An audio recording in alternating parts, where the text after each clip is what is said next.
तो हम लोग धातु संज्ञा विधायक भूवादयो धातवः इस सूत्र का अध्ययन कल की कक्षा में कर रहे थे, जिसमें से हम लोगों ने जाना कि भूवादयः यह प्रथमा बहुवचनांत संज्ञी बोधक पद है। धातवः यह संज्ञा बोधक प्रथमा बहुवचनांत पद है। जो संज्ञी बोधक है वह समस्त है। उसमें क्या समास है? तो भूश्च वाश्च इति भूवो, आदिश्च आदिश्च इति आदि, भूवो आदि येषां ते भूवादयः। इस प्रकार का विग्रह भूवादयो पद का होगा। वहां पर इतरेतर योग द्वंद्व गर्भित एक शेष गर्भित बहुव्रीहि समास हुआ है। उस पर आक्षेप हुआ कि द्वंद्व हो नहीं सकता। क्यों नहीं हो सकता? क्योंकि भू का अन्वय प्रथम आदि शब्द के साथ करना है, वा का अन्वय दूसरे आदि शब्द के साथ करना है, मतलब प्रकारात्मक आदि शब्द के साथ करना है। तो एकत्र अन्वय नहीं हो रहा है। द्वंद्व वही होता है जहां एकत्र अन्वय हो, अर्थात सहविवक्षा हो, वहीं पर द्वंद्व होता है। सहविवक्षा का तात्पर्य क्या है? तो किसी एक संबंध से एकत्र अन्वय होना। जिनका भी समास कर रहे हैं उन पदों के अर्थ का किसी एक संबंध से एक जगह अन्वय होने को ही सहविवक्षा कहते हैं। वह यहाँ नहीं है, इसलिए द्वंद्व अनुपन्न है। उसी प्रकार एक शेष भी अनुपन्न है, क्योंकि एक शेष द्वंद्व का अपवाद है। द्वंद्वापवादः एक शेषः और उत्सर्गापवादयोः समान विषयकत्वं इस नियम के अनुसार उत्सर्ग और अपवाद का विषय समान होता है। अगर द्वंद्व उत्सर्ग है, उसका विषय सहविवक्षा है, तो अपवाद भूत एक शेष का विषय भी सहविवक्षा ही होगा। सहविवक्षा यहाँ नहीं है, भिन्न भिन्न जगह आदि पदार्थों का अन्वय है, इसलिए एक शेष भी अनुत्पन्न है। इस प्रकार की एक आशंका हुई। उसके समाधान में हम लोगों ने पढ़ा कि भूवा इस समुदाय का आदि समुदाय में अन्वय करेंगे, तो एकत्र अन्वय हो जाने से सहविवक्षा उत्पन्न हो जाती है। सहविवक्षा रहने पर द्वंद्व और एक शेष भी संगत हो जाता है। बाद में जब शाब्दबोध करने चलेंगे, सूत्र का अर्थ करने चलेंगे, तो यथासंख्य मनुजेषां समानाम इस सूत्र के द्वारा क्रम से अन्वय होगा। भू का प्रथम आदि में, वा का दूसरे आदि के साथ अन्वय हो जाएगा। यहाँ पर क्रमिकाणां क्रमेणैव अन्वयः, इस लौकिक न्याय से काम नहीं चलेगा, क्योंकि वह असमास स्थल में ही लगता है और यह समास स्थल में लगता है। क्या युक्ति है? तो सब यथासंख्यम में हम लोग पढ़े थे। तो हम लोगों ने प्रत्येक के साथ अन्वय कर दिया, तो एक आदि भू के साथ जुड़ गया, दूसरा आदि वा के साथ जुड़ गया। बहुवचन में प्रयोग कर दिए तो क्या बन गया? भू आदि शब्द का अर्थ प्रभृति, भू प्रभृति, अर्थात बहुवचन में भू प्रभृतयः। वा शब्द का अन्वय दूसरे आदि के साथ है, उसका अर्थ है प्रकार, प्रकार मतलब सदृश, तो इसलिए उसका अर्थ हो गया वा सदृशाः। तो भू प्रभृतयः वा सदृशाः शब्दाः धातु संज्ञकाः भवन्ति। सादृश्य केनचित धर्म से ही गृहीत होता है। किस धर्म से सादृश्य लेना है? तो क्रियावाचकत्वेन, धर्म का सादृश्य क्रियावाचकत्वेन यहाँ पर सादृश्य लेना है। तो क्रियावाचकत्वेन सादृश्य ले लिए तो वा जैसे क्रिया का वाचक है, गंधर्व क्रिया अथवा गतिक क्रिया का वा जैसे वाचक है, उसी प्रकार क्रिया का वाचक जो शब्द होगा उसकी ही धातु संज्ञा होगी। इसलिए क्रियावाचक का भी लाभ हो जाता है। तो क्रियावाचिनः ये बहुवचन में कर दिए, अथवा क्रियावाचकाः शब्दाः। तो अर्थ बनता है भ्वादिक प्रभृतयः, मतलब भ्वादिक प्रभृतयः, भू प्रभृतयः, क्रिया वा सदृशाः क्रियावाचकाः शब्दाः धातु संज्ञाः। ये भू प्रभृतयः का तात्पर्य है भ्वादिगणक हिताः। तो अर्थ क्या होता है? भ्वादिगण पठिताः वासदृशाः क्रियावाचकाः शब्दाः धातुसंज्ञकाः भवन्ति। ये वाक्य का अर्थ है। अब इसको थोड़ा ठीक से समझिए। यहाँ धातु संज्ञकाः भवन्ति इस तरह अंश के द्वारा धातु संज्ञा का विधान किया जाता है। अभी सामान्य तो अर्थ क्या है? तो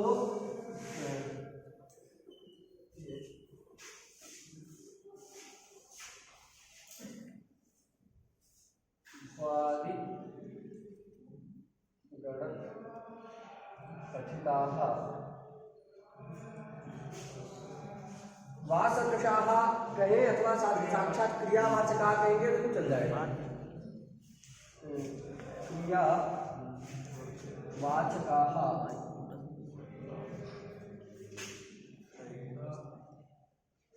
शब्दाः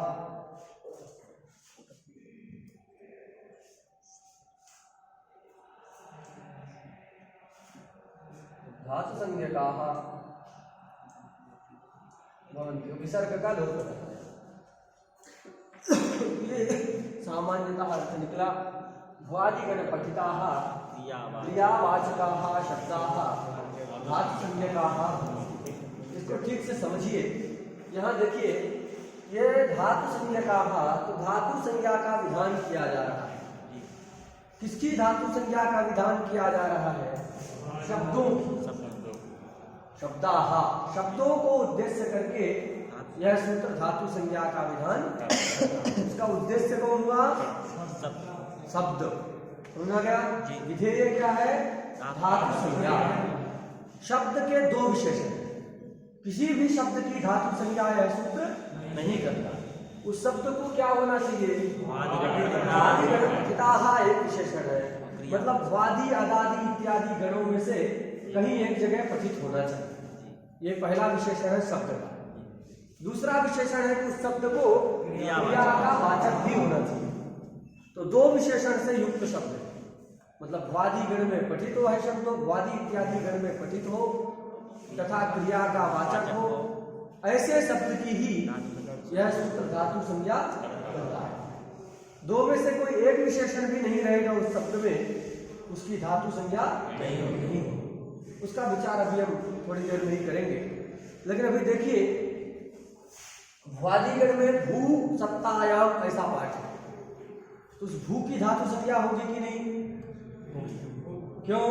क्योंकि वो भ्वादिगण में पठित भी है, क्रिया का वाचक भी है कि नहीं? सत्ता क्रिया का वाचक है, अतः भू की धातु संज्ञा एध की हो जाएगी कि नहीं? एध वृद्धौ भी भ्वादिगण में पठित है और वर्धनक क्रिया का वाचक है, अतः उसकी भी हो जाएगी। लेकिन अभी हम यहाँ इस बोर्ड में भू लिख रहे हैं, इस भू की धातु संज्ञा होगी कि नहीं होगी? क्यों? क्रियावाचक नहीं है? ये भू भी क्रियावाचक है, लेकिन ये भ्वादिगण में नहीं पठित है। भ्वादिगण का मतलब भ्वादि जहां लिख करके अथवा भ्वादयः लिख करके जब पढ़ा गया है पुस्तक में, तो वहां तो भ्वादिगण में पठित है, तो पुस्तकस्थ भू शब्द की धातु संज्ञा तो हो जाएगी। लेकिन ये फलक में बोर्ड में लिखा हुआ जो भू है, उस भू की कैसे धातु संज्ञा कर पाएंगे? नहीं। इसकी भी धातु संज्ञा अपेक्षित, नहीं तो इससे प्रत्यय वगैरह ला करके शब्द कैसे बनाएंगे? हम कहते हैं ना, ये भू है, उसके बाद में प्रत्यय आया, फिर शब्द बना। इस प्रकार प्रक्रिया में हम लोग कहते हैं। तो करना है, इससे प्रत्यय लाना है, मतलब इसकी भी धातु संज्ञा अपेक्षित है। लेकिन इसकी धातु संज्ञा होगी नहीं। क्यों नहीं होगी? क्रियावाचक है। क्रियावाचक रहने पर भी यह शब्द क्या है? भ्वादिगण में पठित नहीं है, तो इसकी धातु संज्ञा नहीं। बात सुनाइए। इसके लिए ये जो अंश है विशेषण, इसको और परिष्कृत करना पड़ेगा। इसका तात्पर्य और साफ सुथरा बताना पड़ेगा, इसका क्या तात्पर्य है। तो इस भ्वादिगण पठिताः का तात्पर्य है कि भ्वादिगण में पठित जो शब्द, उस शब्द की जो आनपूर्वी, उसके सदृश आनपूर्वी वाले जो शब्द हैं, और अगर वो क्रियावाचक है तो उसकी धातु संज्ञा होगी। पहले हम लिख देते हैं, फिर आपको ठीक से एक बार समझाऊंगा। देखो इतने अंश का अर्थ थोड़ा सा परिष्कृत करते हैं। वादी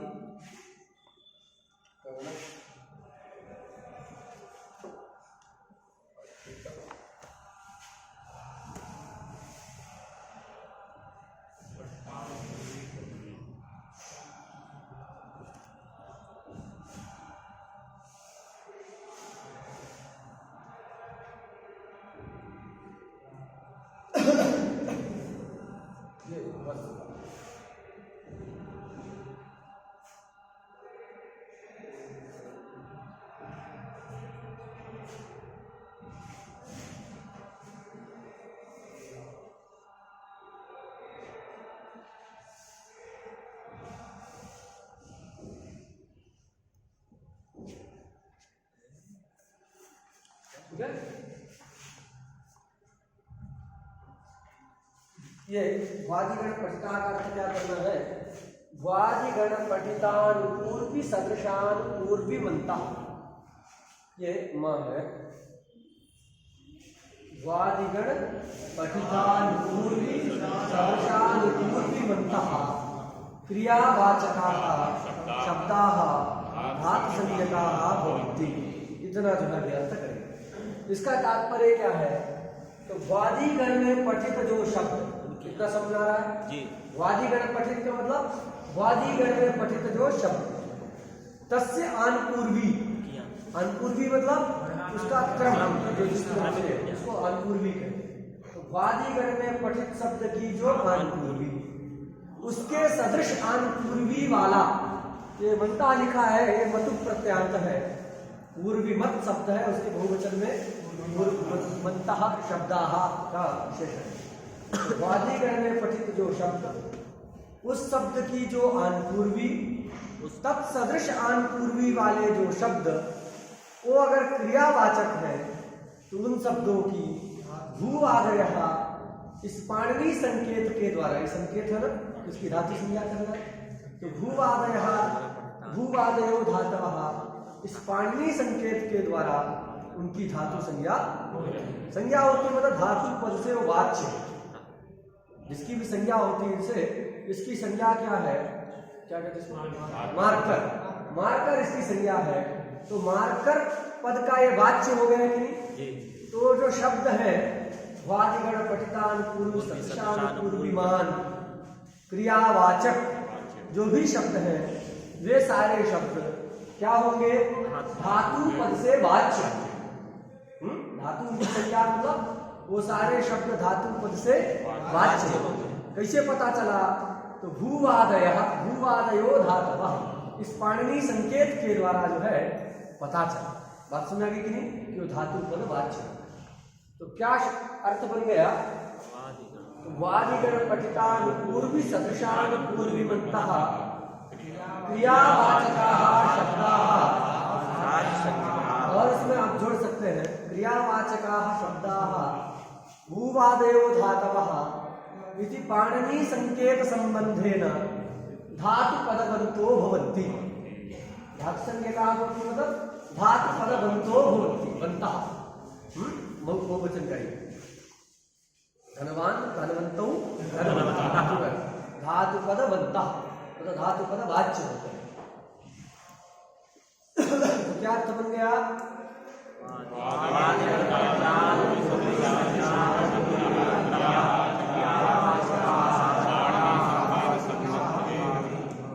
मैं पूरा बोल नहीं पाएगा।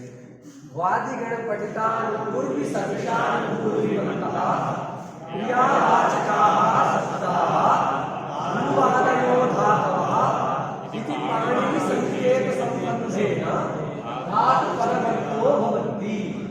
ये जो है इसका अर्थ है। हिंदी में भी सेम वैसे ही बोलना है कि वादिगण में पठित जो शब्द, उन शब्दों की जो अनुपूर्वी तत्सदृश अनुपूर्वी वाले जो क्रियावाचक शब्द, वे शब्द भूवादयो धातवः इस पाणिनि संकेत के द्वारा धातु पदवान होते हैं, मतलब धातु पदवाच्य होते हैं। बात समझ आ गई? कोई दिक्कत? अब देखो इस बोर्ड में लिखे हुए भू की भी धातु संज्ञा हो जाएगी। क्यों? वादीगण में पठित शब्द हो गया भू सप्तायाम वाला भू, है कि नहीं? उसकी अनुपूर्वी क्या है? भकारोत्तरवर्ती उत्व, उकार अथवा उत्व कह सकते हैं। तो क्या अनुपूर्वी वादीगण में पठित क्या हुआ? भू सप्तायाम वाला भू, तस्य अनुपूर्वी भकारोत्तरवर्ती उत्व रूपा अनुपूर्वी, उत्व रूपा अनुपूर्वी। तादृश मतलब तत्सदृश अनुपूर्वी वाला शब्द हो गया बोर्ड में लिखा हुआ भकारोत्तरवर्ती उत्व अनुपूर्वी वाला, उसके सदृश अनुपूर्वी है नहीं? तत्सदृश अनुपूर्वी हो गई ये भकारोत्तरवर्ती उत्व अनुपूर्वी। तद्वान शब्द हो गया भू शब्द, वह शब्द क्रियावाचक है, अतः उसकी भूवादय है सूत्र के द्वारा धातु संज्ञा हो जाएगी। कोई दिक्कत? ये अर्थ करने का तरीका आपको बहुत सारे जगह प्रयोग करना है। भूवादयो धातु अभी आपने पढ़ा था, इसके पहले एक सूत्र उपसर्गा क्रिया योगे, उसका अर्थ ऐसा करना हो तो क्या करेंगे? वहां पर भी सेम कहना है। प्रादय का मतलब क्या है? प्रादिगण पठिता, प्रादय का मतलब इतना करेंगे तो बोर्ड में जो लिखा रहेगा उसकी उपसर्ग संज्ञा नहीं हो पाएगी, इसलिए फिर वहां पर क्या परिष्कार करना पड़ेगा?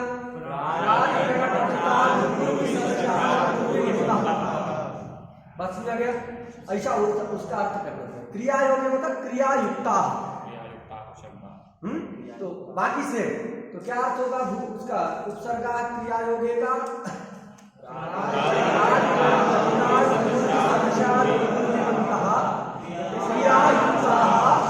शब्दाः उपसर्गा क्रिया योगे इति पाणिनि संकेत संबंधेन उपसर्ग पदवन्तो भवन्ति। अर्थ कर लोगे कि नहीं? अभी नहीं आया, एक बार फिर से बोलिए, इसको पहले समझिए। हाँ, एक बार हम ही बोलते हैं, ठीक से सुनना। इसी की तरह है, पहले इसको बोलते हैं फिर इसको बोलते हैं, बाद में बोलिएगा। तो इस भूवादय धातु का क्या हो गया? वादिगण पठितान पूर्वी सदृशान पूर्वीमन्तः क्रियावाचकाः शब्दाः भूवादयो धातवः इति पाणिनि संकेत संबंधेन धातु पदवन्तो भवन्ति। ऐसा इसका सेम अर्थ करना है। भूवादयो धातवः का एवं क्या है? उपसर्गा क्रिया योगे। क्या अर्थ करना है? तो सामान्य अर्थ उसका होगा कि प्रादिगण पठितान पूर्वी सदृशान पूर्वीमन्तः क्रियावाचकाः क्रियायुक्ताः शब्दाः उपसर्गा क्रिया योगे पाणिनि संकेत संबंधेन उपसर्ग पदवन्तो भवन्ति। ऐसा जो है उसका सामान्यतः अर्थ इस रीति से परिष्कृत है। उसमें और आपको जोड़ना है तो निपाता भी जोड़ना है, निपाता का संबंध है। तो निपाता संतः इतना भी आपको जोड़ना है, निपात संज्ञकाः संतः इतना भी और जोड़ना है। तो क्या बोलेंगे फिर बीच में उसको जोड़ना है। तो प्रादिगण पठितान पूर्वी सदृशान पूर्वीमन्तः निपात संज्ञकाः क्रियायुक्ताः शब्दाः उपसर्गा क्रिया योगे उपसर्ग पदवन्तो भवन्ति। ऐसा अर्थ जो है उसका होगा। समझ में आ गया सबको? मनीष बोला करो, नहीं तो 50 बार सुनने से नहीं होगा। संस्कृत जो है शब्द जो होते हैं, किसी भी भाषा के शब्द हो वो बार बार बोलने से आते हैं। बच्चा छोटा सा रहता है, वो अशुद्ध बोलता है, पानी भी नहीं बोल पाता, जल उसको मम कहता है, लेकिन बोलना नहीं छोड़ता है। वो बुरा मान जाए कि उसको देख के हंसते हैं, कैसे बोल रहा है, हंसते कि नहीं हंसते? बच्चा बोलता है तो बोलता है ठीक से बोल नहीं पाता तो लोग हंसते हैं। वो बुरा मान जाए कि लोग हंसेंगे तो कभी बोलेगा नहीं तो कभी छुपाएगा नहीं। इसलिए बार बार बोलने से वो शब्द मुख में आते हैं। तो अवसर मिले तो चुकना नहीं चाहिए, एकदम तुरंत चालू हो जाओ। तो जितने बार बोलेंगे उतने ही वो मुख में आएगा। समझ में आ गया तो बोले ही पूछ सकते, नहीं तो लोग कहते हैं ना समझ तो गए हैं लेकिन बता नहीं सकते, मतलब ठीक से आप समझे ही नहीं। तो अभ्यास करिए तो शब्द मुख में आएगा। तो अर्थ कर लिए, कोई दिक्कत अर्थ में? देखिए ऐसा करने में समस्या अभी इसमें से कोई दो विशेषण है कि नहीं? यहाँ पर ही हम विचार करते हैं, उपसर्गा क्रिया योग्य को छोड़ देते हैं। भूवादयो धातवः, ये सूत्र क्या करता है? शब्दों की धातु संज्ञा करता है। कैसे शब्दों की करता है? तो क्रियावाचक शब्दों की करता है। और वादिगण पठिता पूर्वी सदृशान पूर्विमान यदि रहेंगे तभी करेंगे। अभी देखो एक वाक्य है, याह पश्यसि, याह पश्यसि, जिनको देखते हो। याह है ना, या यह शब्द के स्त्रीलिंग में द्वितीया के बहुवचन में क्या होता है? याह होता है। याम ये या, तो याह पश्यसि, तुम जोड़ लेना वहां, तुम जिनको देखते हो। तो ऐसा ही किसी ने वाक्य प्रयोग किया, याह पश्यसि तुम। अब याह पश्यसि में यत् शब्द है कि नहीं है? यह क्या होता है? यत रहता है, उससे जो है स्त्रीत्व की विवक्षा में टाप प्रत्यय हो जाता है। टाप करने के बाद क्या करते हैं? यहाँ इसको दा को अत्त हो जाएगा, चरादी नाम से अत्त हो जाएगा, रूप कर देंगे, पररूप करेंगे अरूप के द्वारा। आ या बचा, टाप था, इसमें आ बचेगा, आकाश वर्णे दीर्घा से दीर्घ हो जाएगा, क्या हो जाता है? या। उससे सस प्रत्यय रहता है, सस यही रहता ना। उसकी ठीक प्रक्रिया बाद में पढ़ेंगे, अभी विशेष हमको बताना है या यस सस, ये स्थिति। अब यहाँ पर या है और एक वादिगण में या धातु है, या प्रापणे याति रूप बनता है नहीं? तो या प्रापणे धातु, उसकी अनुपूर्वी क्या है? यकारोत्तरवर्ती आत्म अनुपूर्वी। तत्सदृश अनुपूर्वी इसकी है कि नहीं है? तो तत्सदृश अनुपूर्वी वाला हो गया यत् शब्द से निष्पन्न या। अगर क्रियावाचका इतना अंश नहीं रखेंगे तो केवल अर्थ कितना होगा? सामान्य अर्थ बोलिए इतना ही, वादिगण पठिताः शब्दाः धातु संज्ञकाः भवन्ति। अथवा इसको परिष्कृति बोलिए, क्योंकि ऐसा करेंगे तभी दिक्कत। वादिगण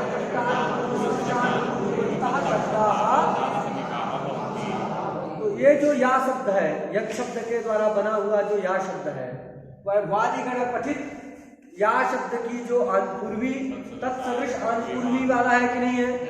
इस शब्द की भी क्या होने लगेगी? धातु संज्ञा होने लगेगी। ये धातु है लेकिन इसकी भी धातु संज्ञा होने लगेगी। आप कहोगे क्या हानि है? हो जाए।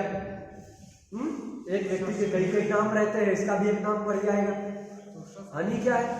तो हानि यह है कि ये आकारांत धातु हो गई और इस सस प्रत्यय के परे रहते पूर्व की भसंज्ञा हो जाएगी। और एक सूत्र है आतो धातु हो, विश्वा बनाते हैं ना, तो आकारांत, ये आकार जो है या का, उस आकार का लोप हो जाएगा। बात समझ गए? या के आकार का क्या होने लगेगा? लोप होने लगेगा। अथवा मुख्य जगह एक दोष है, ये वाह दिख रहा है ना, वाह। अब बहुत जगह वृत्ति में पढ़ते हैं विकल्पेन लोपस्या, तो वाह लोपः दिखा रहता है कि वाह मतलब विकल्प। अब एक धातु, अभी एक कलम पढ़े थे, वाह गतिगंधर्यो, क्रियावाचक नहीं कहेंगे तो क्या होगा कि वाह गतिगंधर्यो हो, ये जो धातु है उसकी जो अनुपूर्वी वकार उत्तरवर्ती आत्म अनुपूर्वी तत्सदृश अनुपूर्वी वाला ये विकल्पार्थक वाह, ये निपात है। क्या है? एक अव्यय है, निपात है वाह, जिसका अर्थ है विकल्प। तो विकल्पार्थक जो वाह है, उस विकल्पार्थक वाह की अनुपूर्वी वादिगण में पठित वाह शब्द की अनुपूर्वी के सदृश है कि नहीं है? मतलब गणपठित जो वाह है, धातु है, उस वाह के अनुपूर्वी के सदृश अनुपूर्वी वाला यह विकल्पार्थक वाह भी हुआ। तो इस शब्द की भी क्या होने लगेगी? धातु संज्ञा होने लगेगी, हो जाएगी। अब धातु संज्ञा होगी तो ये शब्द धातु भिन्न कहलाएगा? नहीं कहलाएगा। धातु भिन्न नहीं कहलाएगा तो अर्थवत सूत्र से इसकी प्रातिपदिक संज्ञा होगी? नहीं होगी। प्रातिपदिक संज्ञा नहीं होगी तो इससे से सु प्रत्यय आएगा? नहीं आएगा। नहीं आएगा तो ये वाह पद बन जाएगा? पद भी नहीं बनेगा। सुप्तिगंतम पदम से इसकी पद संज्ञा नहीं। पद संज्ञा नहीं होगी तो अपदम न प्रयुंजीत से इसका प्रयोग नहीं हो पाएगा कहीं। बात सुना गई, प्रयोग नहीं हो पाएगा। तथा जब स्वर वाली बात है, वेद में स्वर का विधान होता है, तो मान लो प्रयोग है वा करोति, क्या प्रयोग है? विकल्प से करता है वा करोति, तो कहीं ऐसा प्रयोग है। अब यहाँ करोति को निघात स्वर करना है। निघात मतलब अनुदात, निघात किसको कहते हैं? अनुदात करना है। तो निघात करने वाला एक सूत्र तिगतिगा, क्या सूत्र है? तिगतिगा। अतिगंतात् परम तिगंतम निघन्यते। अतिगंत शब्द से, अतिगंत जो पद, उस अतिगंत पद से परे तिगंत को निघात स्वर करता है। ये वाह अतिगंत तो है लेकिन ये पद नहीं है। करोति तिगंत है, उस तिगंत को स्वर करना है। मान लीजिए स्वर करना है, तो तिगंत को स्वर करना है तो उसको कब कहाँ होना चाहिए? अतिगंत पद से परे। वाह अतिगंत हो लेकिन पद है, पद नहीं है, तो उसको स्वर हो पाए तो बहुत सारी समस्या आ जाएगी। अगर इन सारे शब्दों की भी क्या हो जाए? धातु संज्ञा हो जाएगी। बात सुना गई? क्या क्या? तो अभी ठीक से इसको एक बार फिर देख लीजिए। वाह, ये वादिगण में पठित जो वाद अतिगंधन योग है, तत्सदृश अनुपूर्वी वाला है, अतः इसकी भी धातु संज्ञा होने लगेगी अगर क्रियावाचकत्व विशेषण नहीं देंगे तब होने लगेगी। तो हाँ जी क्या है कि ये धातु भिन्न नहीं कहलाएगा। धातु भिन्न नहीं होगा तो अर्थगत सूत्र से इसकी प्रातिपदिक संज्ञा नहीं होगी। प्रातिपदिक संज्ञा नहीं होगी तो स्वादी नहीं कहलाएगा। स्वादी नहीं कहलाएगा तो सुप्तिगंतम से इसकी स्वादी नहीं आएंगे। स्वादी प्रत्यय नहीं आएंगे तो सुबंत नहीं कहलाएगा। सुबंत नहीं होगा तो सुबंतम से पद संज्ञा नहीं होगी। तो समस्या क्या है? तो एक समस्या है कि अपदम प्रयुंजीता, इसके अनुसार कहीं भी इसका प्रयोग नहीं हो पाएगा। कथनचित आप कहें कि अपदम न प्रयुंजीता, इस वचन में हमको श्रद्धा नहीं है, तो श्रद्धा नहीं है तो दूसरी समस्या है कि जो है पद नहीं कहलाया। आप पद का प्रयोग भले आप कर ले लेकिन तिगतिगा इत्यादि सूत्र से होने वाला जो निघात स्वर है वह नहीं हो पाएगा, क्योंकि पद से परे ही तिगंत को स्वर करता है। तो अतिगंत तो है लेकिन पद नहीं है, तो अतिगंत पद से पर में ना मिलने के कारण तिगतिगा इस सूत्र के द्वारा निघात स्वर नहीं हो पाएगा। ये बहुत सारी समस्याएं आ जाएंगी। इसके लिए क्या करना है? सूत्र में क्रियावाचक ये जो है रखना आवश्यक है। मतलब ये विशेषण सप्ताह में देंगे। जब दे देंगे तो वा जो है वो विकल्प को कहता है, किसी क्रिया को कहता नहीं। विकल्प कोई क्रिया नहीं। क्यों नहीं है? वो लंबी प्रक्रिया है कि विकल्प आखिर क्रिया क्यों नहीं है, क्योंकि क्रिया में जो है काल का संबंध होता है। काल का होता है ना, भूतकाल की क्रिया, वर्तमान काल, भविष्य काल, ऐसा। तो काल का संबंध, कालस्तु व्यापारे विशेषण, काल का संबंध व्यापार के साथ अर्थात क्रिया के साथ होता है। तो कौंड भट्ट ने कहा कालस्तु व्यापारे विशेषण, काल जो है व्यापार में विशेषण है। व्यापार मतलब क्रिया, क्रिया के साथ काल का संबंध होता है। तो जिसका भूत भविष्य वर्तमान आदि काल के साथ संबंध रहे वही क्या होता है? वही क्रिया कहलाती है। ये वा का अर्थ विकल्प है, उस विकल्प के साथ किसी भी काल का संबंध नहीं है। काल का संबंध ना होने से वा विकल्प जो है कोई क्रिया नहीं है। क्रियावाचक ना होने से इसकी क्या नहीं होगी? इसकी धातु संज्ञा नहीं होगी। बात समझ आ गई? इसलिए विशेषण सार्थक, इसकी भी नहीं होगी क्योंकि ये भी क्रिया का वाचक नहीं है। बात समझ आ गई? इसलिए वो विशेषण सार्थक, क्योंकि विशेषण तभी सार्थक होता है जब कभी दोष वारण करें। पता है ना, संभव विचाराभ्याम स्याद विशेषण अर्थवत् नहीं सीतेन चोष्णेन नीरेव विशिष्यते। तो ये सार्थक। अब ये विशेषण सार्थक है कि नहीं? ये विशेषण सार्थक है कि नहीं? तो एक अव्यय है हिरुक। क्या अव्यय है? हिरुक। तो ये हिरुक अव्यय है, ये वर्जनक क्रिया को कहता है। वर्जन छोड़ दे तो वर्जनक क्रिया का वाची है। अगर ये विशेषण नहीं देंगे तो केवल सूत्र का अर्थ होगा क्रियावाचकाः शब्दाः धातुसंज्ञकाः। ये हिरुक जो निपात है, अव्यय है, ये भी वर्जनक क्रिया का वाची है। अतः इसकी भी क्या होने लगेगी? इसकी भी धातु संज्ञा होने लगी। ना हो इसके लिए हमने विशेषण दिया वादिगण पतितान पूर्वी सदृशान पूर्वी बनता। देखिए तो कहीं पर भी वादी अदादी इत्यादि गण में हिरुक इस पूर्वी का पाठ नहीं है तो उसकी भी धातु संज्ञा बात समझ आ गई। दोनों विशेषण शब्द में देना है। सूत्रार्थ क्या हुआ?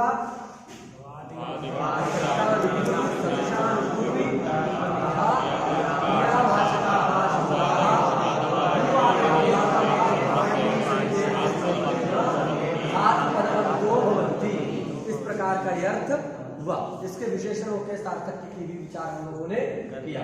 ये अर्थ की आवश्यकता क्या है, इतना परिष्कार करने की आवश्यकता है, ये भी हम लोगों ने पढ़ा। तो इस सूत्र को इतना ही पढ़ते हैं।